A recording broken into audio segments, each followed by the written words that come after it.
連結 E6 系スーパーこまちトミカアーチ踏切セットを組み立ててみました。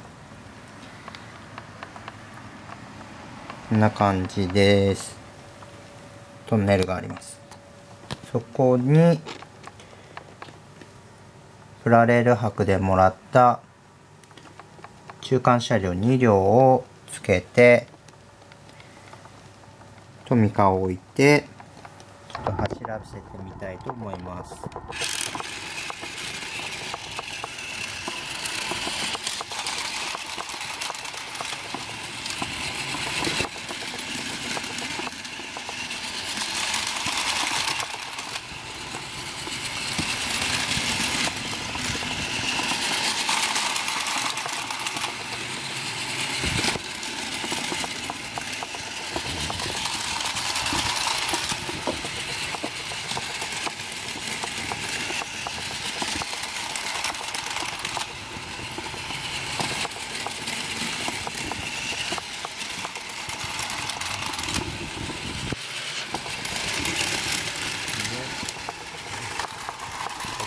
止めます。